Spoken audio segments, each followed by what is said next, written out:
జై బంగారు తల్లి. అమ్మవారు చూపించినటువంటి అద్భుత మహిమలు మన వరుస క్రమంలో చెప్పుకుంటూ ప్రతి వారం చెప్పుకుంటూ వస్తున్నాం. ఇలా చెప్పుకుంటూ పోతే ఎన్ని వారాలు చెప్పినా కానీ తరగని అద్భుత మహిమలు చూపించడం జరిగింది. వాటిలో కొన్ని మనం చెప్పుకుంటూ వెళ్తున్నాం. ఎందుకంటే అమ్మవారి యొక్క అద్భుతమైనటువంటి మహిమలు మనం ఎందుకు చెప్పుకోవాలంటే ఆ ఘనత ఏమిటో తెలియాలి. మరి వల్లూరమ్మ తల్లి అంటే ప్రకాశం జిల్లాలో తెలియని గడపలేదు. మరి అంత విశిష్టమైనటువంటి అంత అత్యద్భుతమైనటువంటి మహిమలు చూపించేటువంటి ఆ మహాశక్తి మైలవరంలో ఉద్భవించిన తర్వాత అనుగ్రహ బంగారు తల్లిగా మరి ఇక్కడ చూపించిన మహిమలు కూడా మనం చెప్పుకోవాలి కదా. అయితే ఇది ఇప్పుడు నేను చెప్పేది టెక్నికల్గా ఆమె చూపించినటువంటి మహిమ. అదేంటంటే ఒకసారి నాగమణి అనే సినిమాకి పాటలు రాయడం జరిగింది అమ్మవారి అనుగ్రహ శాసనాలతో. అందుట్లో 5 పాటలు ఉంటే అందుట్లో 4 పాటలు నా చేత రాయించడం జరిగింది. అందుట్లో ఒక పాట అమ్మవారి పాట.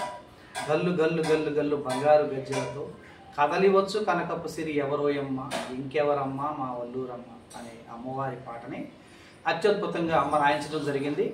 మరి అది రికార్డింగ్లో మరి శ్రీకాంత్ అనే సింగర్ చేత హైదరాబాద్ రికార్డింగ్ థియేటర్లో రికార్డింగ్ చేయించడం జరిగింది. పాట అత్యద్భుతంగా వచ్చింది.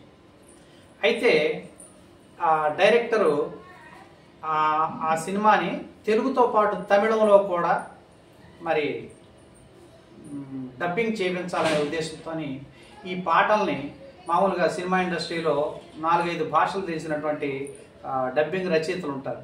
వాళ్ళ చేత ఈ పాటలను రాపిస్తూ ఉంటారు. పాటల రచయితలు ఉంటూ ఉంటారు. వాళ్ళలో ఒక రచయిత చేత ఈ పాటల్ని తమిళంలోకి డబ్బింగ్ రాపిద్దామని చెప్పేసి డైరెక్టర్ ప్రయత్నం చేయడం జరిగింది.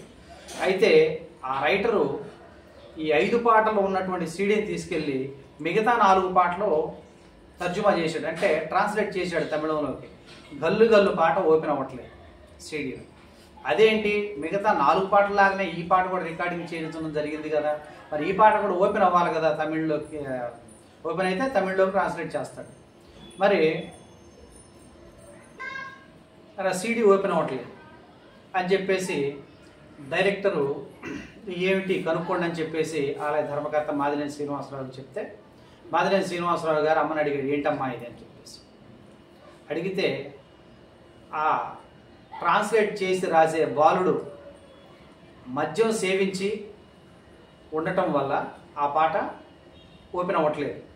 ఆ బాలుడిని మద్యం సేవించకుండా నియమనిష్టలతోని, అంటే తలస్నానం చేసి భక్తి శ్రద్ధలతో నన్ను తలుచుకొని, అంటే అమ్మవారిని తలుచుకొని జై బంగారు తల్లి అనుకొని కూర్చొని మరి శ్రద్ధగా ఉంటే అప్పుడు ఆ సీడీ ఓపెన్ అవుద్ది ఆ పాట, లేకపోతే అవ్వదు అని చెప్పేసి. ఆ రచయిత ఏమో అన్నం లేకుండా ఆయన ఉంటాడేమో కానీ మందు దాకుండా ఉండలేడు, నా వల్ల కాదన్నాడు. ఆ పాట ట్రాన్స్లేట్ అవ్వలేదు.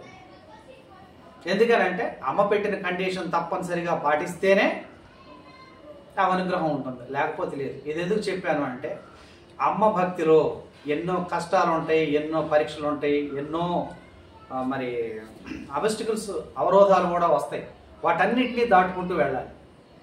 అలా అమ్మ మార్గంలో వెళ్ళగలిగితేనే, అలా నిగ్రహంగా ఉండగలిగితేనే అమ్మ అనుగ్రహానికి పాత్రులు అవుతారు అని చెప్పటానికి ఈ చక్కటి ఉదాహరణ అమ్మ నా చేత ఈ రోజున చెప్పించినటువంటి అమ్మవారికి శతకోటి పాదాభివందనాలు సమర్పిస్తూ మరొకసారి మీ అందరికీ విజయదశమి శుభాకాంక్షలు తెలియజేస్తూ జై బంగారు తల్లి, జై జై వల్లూరు.